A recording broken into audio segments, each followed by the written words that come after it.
On this episode of the Talent Cast, we update our privacy policies. We'll be right back. Welcome to the Talent Cast. I'm your host, James Ellis. This podcast has one simple goal: to change the conversation around recruiting, employer brand, and hiring. Simple as that. The only way we can do that is by making this a 100% no-pitch zone, meaning no one's making any money, no one's giving any money, nobody's sponsoring anything. So, please, come join us, come learn, come engage in this conversation, come grow our industry with me. If you want to talk to me, I'm on Twitter at The War for Talent, or you can look at our website, thetalentcast.com. Otherwise, let's get to it. Hey, how you doing? James Ellis. It's going to be one of those podcasts. I had to do 3 running starts to get that we updated our privacy policy joke right, and give me a break. That was the easiest intro I've ever done. How you doing? Housekeeping. A couple things going to be in Austin for South by Southwest. That won't be for a long time, and I have not applied. For a social recruiting strategies conference, that's August, and then I will be in Austin for Talent Brand Summit. Just hanging out, so please say hello if you're going to be at that show. I think it's going to be a very interesting 2 or 3 days. If you hear a lot of noise in the background, here in Chicago, summer has appeared as if out of nowhere. Literally 2 weeks ago, it was 31 degrees. Today, it's 85. And our air conditioning has not been installed. So there's a fan over in the other side of the room, so hopefully you can't hear it too much. Other housekeeping. Apparently next week I'm going to be on the Employer Brand Podcast with Jorgen Sundberg, and it's going to be terrifying because this is a huge podcast and I have no idea what to expect because I just talked for a while. Speaking of just talked for a while, I'm also going to be on the Chad and Cheese Podcast some point this month while the boys are out doing whatever it is they do on their summer break. Interviewed during, where did I see Chad? I saw Chad at RecruitCon. That's what it was. Oh, I'm such a goldfish. It is a holiday weekend here in the States, Memorial Day weekend. I would not leave you hanging and not give you a podcast. We've only got like 5 left before the summer break. Remember, I'm taking July and August off. That's way too much talking without any good information, so let's get right to it.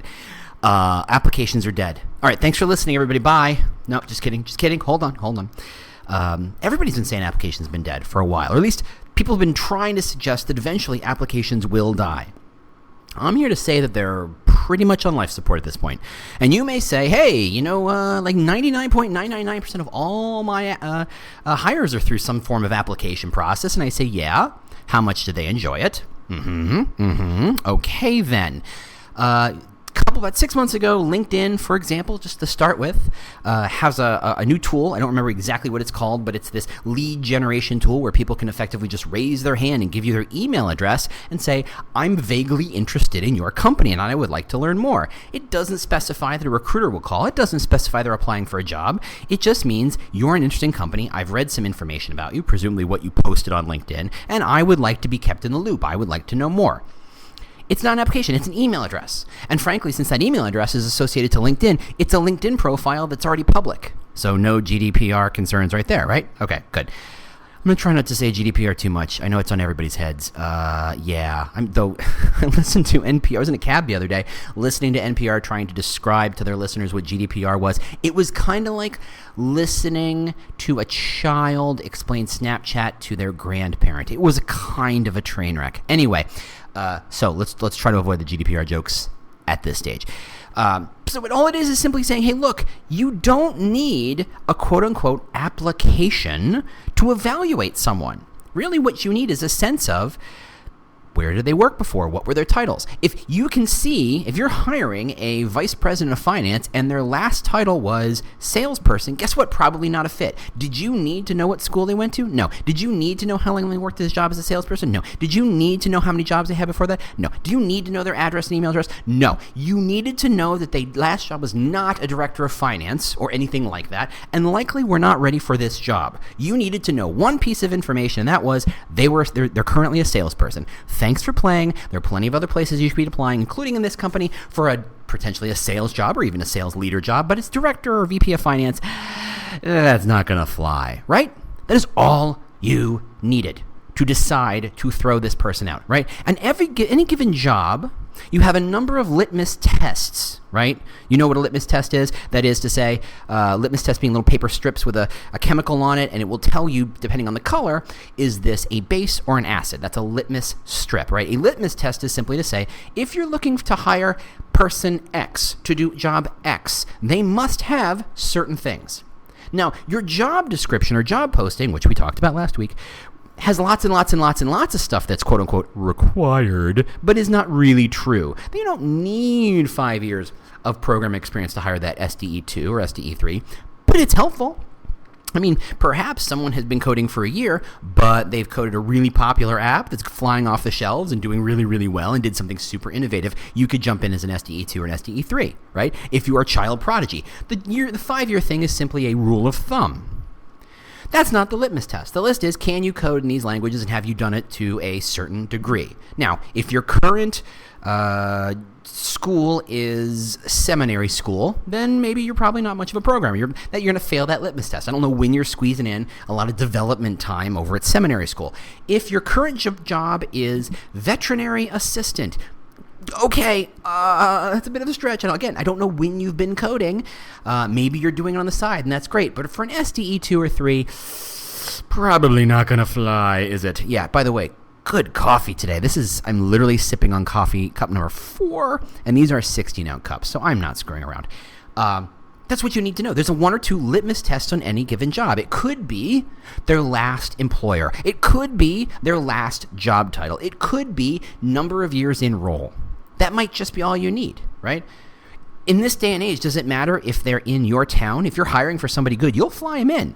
You'll bring them in. They'll happily help them move. If the talent is so damn thin on the ground that you will do what it takes to get that person in. You do not need a lot of information. I have a 2-page resume. How much of that information should I really be able to just throw out? Most of it. Look, this is my title. This is what I've been doing. This is what I've been focusing on. I should be able to apply in about a paragraph, right? Hey, I'm a professional. Here's my URL. Here's my podcast. Here's my Twitter. Here's my current job title. That's really all you need to say. This person is going to be an interesting conversation, or wow, this is not the right person we're looking for. That's all you needed.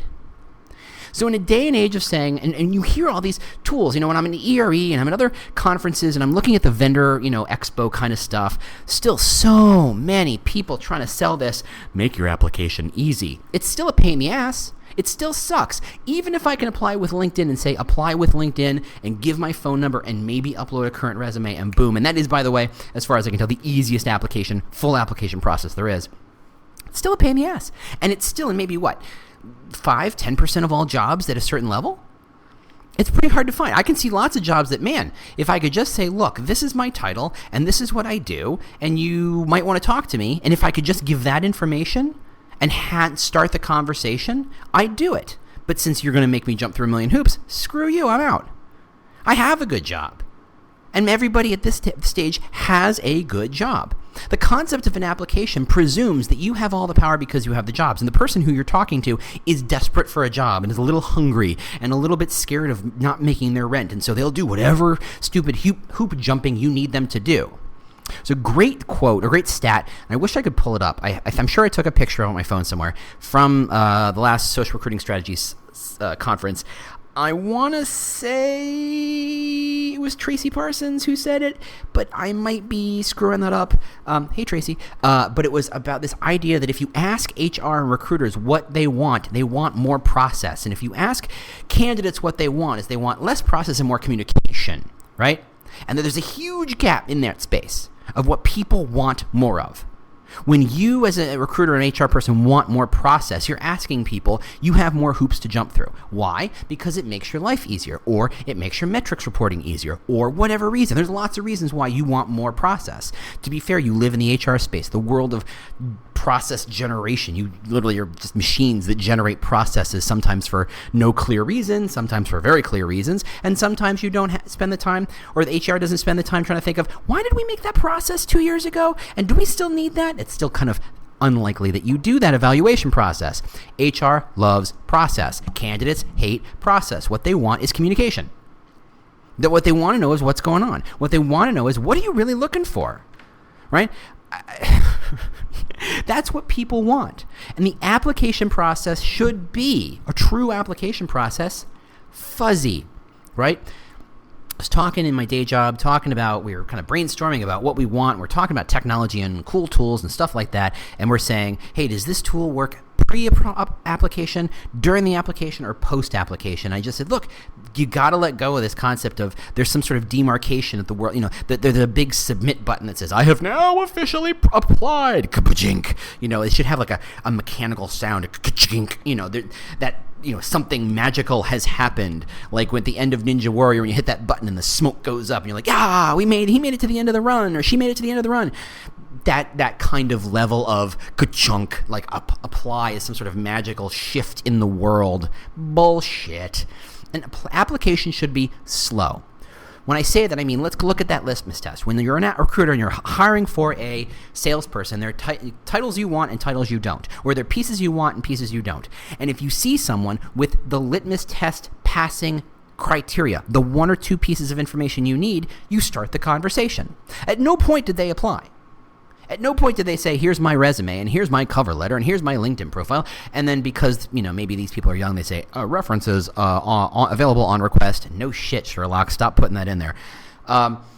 Why am I giving you 3 pages of personal information in this age of privacy policies being updated left, right, and center and being able to be forgotten? Why am I giving you my entire professional history and references and names and email addresses and company information? Why would I ever do that?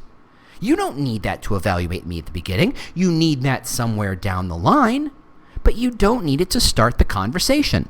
Every good recruiter knows that if they're in line at a coffee shop, or they're at a cocktail party, or they're at a recruiting event, a good conversation starts by simply knowing 1 or 2 pieces of information. Hey, what do you do? Oh, that's cool. Where do you do it? And those 2 pieces of information will tell the recruiter, this is someone very interesting, or this is someone who I can't really use. And they move their conversation in the direction accordingly. The same should be true for a quote-unquote application process. You just need a few teeny tiny pieces of information. If you want to know more, Google it. Come on. This is the gap. You want more process. You want that person to jump through more hoops, and you wonder as you push more hoops upon them, why they don't love your process. How does that work? And then there's no real true application process. The quote-unquote application process can span over a period of weeks. As you collect more information, as you look at their LinkedIn, as you look at their URLs, if you look at your Twitter, if you look at their professional publications, as you push that information to the interview loops. At what point do I need to have a cover letter? If you look at me and you can't figure out what it is I do and why it is I do it, I'm doing a horrible job. Now, I get that you're talking to hiring kids, and kids need cover letters and all that stuff, and that's a different ballgame. But frankly, again, all you need to know is, where did you go to school? What did you do at school? Are you engaged or are you not engaged? Let's get some traits. Okay, good. Got it. Yes or no. Let's move forward or let's not move forward. And when I say let's move forward or not move forward, I don't mean hire or don't hire. I mean move forward. There are multiple steps in this entire hiring process. Why are we pretending it's pre-application, application, good junk, and then post-application, right? That's bullshit.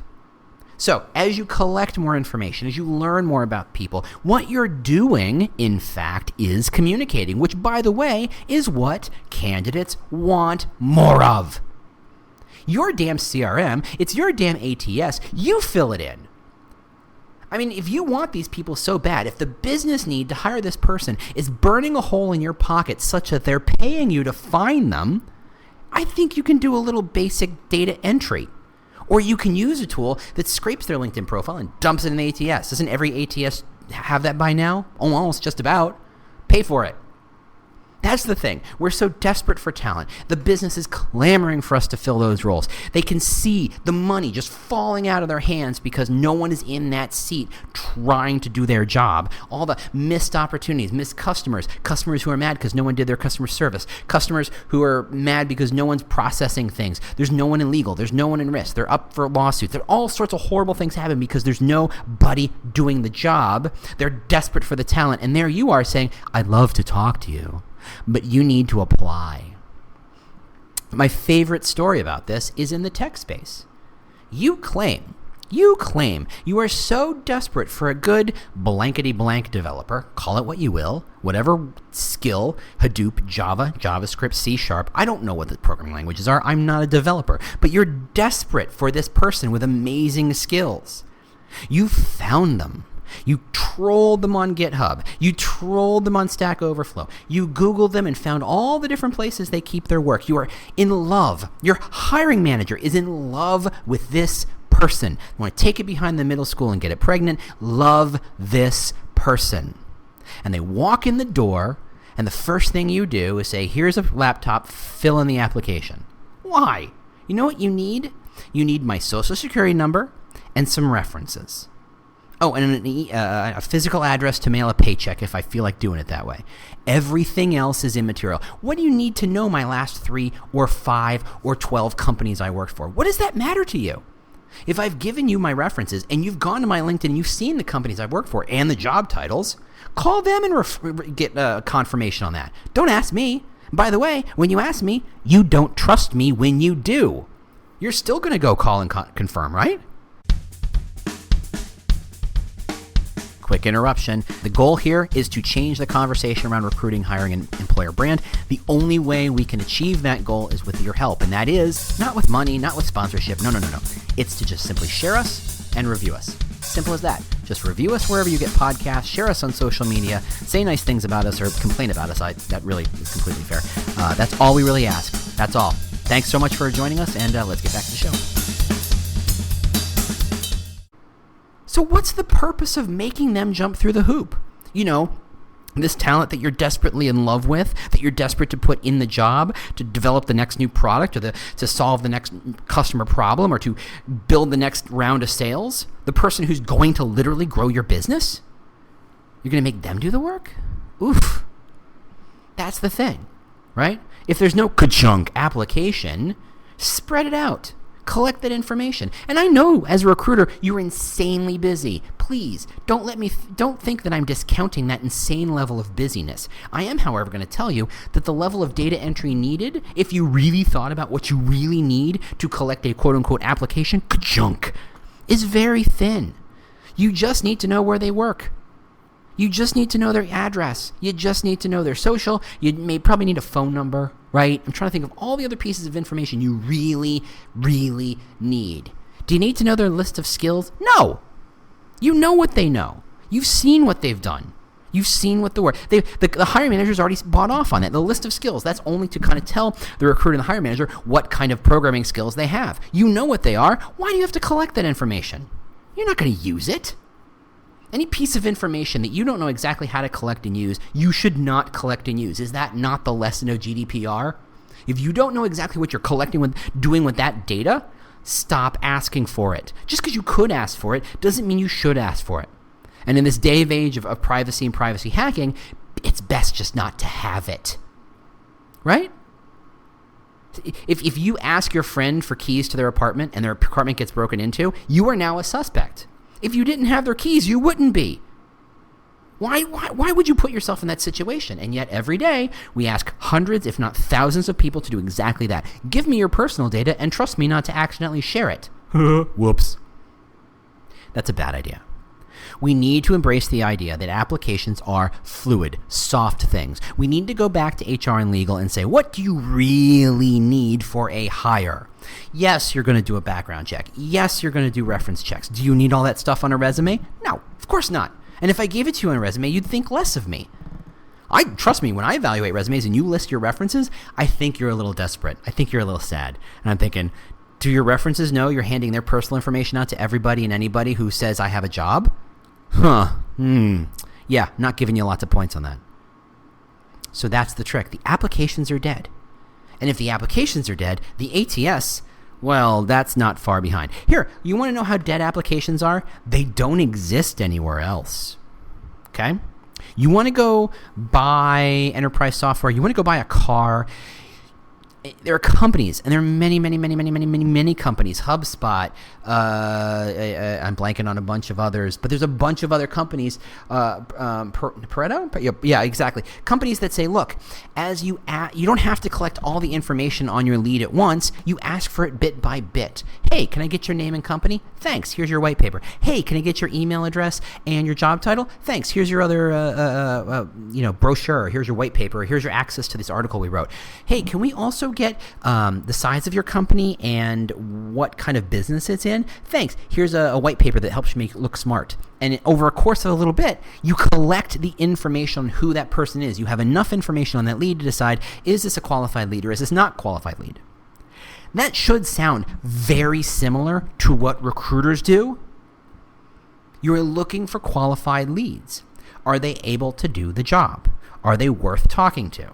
You're not asking for their life story. You do not need to know if they're a Virgo or a Scorpio. You do not need to know how much they volunteer or where. You do not need to know if they're straight, gay, black, white, blue, brown, striped, hermaphroditic, or who cares. It's not important to you. You're looking for the talent. You need just enough information to say that person has the talent I'm looking for. Everything after that, the candidate should never know. You should ask them to validate information. Hey, we just went to your LinkedIn, which, by the way, again, public information, and we pulled this information and we turned it into something we would call an application. Can you just review this and make sure that we're not looking at the wrong one? And have that candidate go, yeah, that's all that is true. Or, yes, all that's true, but you imported a piece of data here and that's wrong and I didn't go to that school, I went to this school. Whatever. Why are you putting it on the candidate? The candidate you are desperate to talk to, the candidate that you are desperate to say yes to. Why are you being antagonistic with them and forcing them to jump through hoops that only you care about? And frankly, push comes to shove, you kind of even don't. You don't care about that information. We've got to get in this idea that applications are dead wrapped around our head. We got to get into this, and we have to say, what do we do next? How do we think about our application process in a way that isn't about you, candidate, follow my process, and more about, hey, what do you want to know? If you promote what your company does and why your company does it, people will come to you. People will say, I would like to talk to you more. It completely changes the tone and tenor of the entire conversation, the entire process. You don't need that information. You don't need information from hundreds, if not thousands of people every single day. Stop asking for it. Stop demanding it. Think like a candidate. What do you want and how do you give it? And trust me, the application ain't it. That's all I got. Thanks so much for listening. I'll see you next week. Like I said, only 5 more before the end, or 4 more, I think. This and 4 more before the end of the season, if we're calling it that, and then summer break for 2 months. So holler at me. Let me know if you've got questions, ideas, issues, things you want me to talk about. I'm all for it. I got a couple ideas percolating, but I could always use more. Thanks so much for listening, and I will see you next week. Bye-bye. Do you love news about LinkedIn, Indeed, Google, and just about every other recruitment tech company out there? Hell yeah. I'm Chad. I'm Cheese. We're the Chad and Cheese Podcast. All the latest recruiting news and insights are on our show. Dripping in snark and attitude. Subscribe today wherever you listen to your podcasts. We out.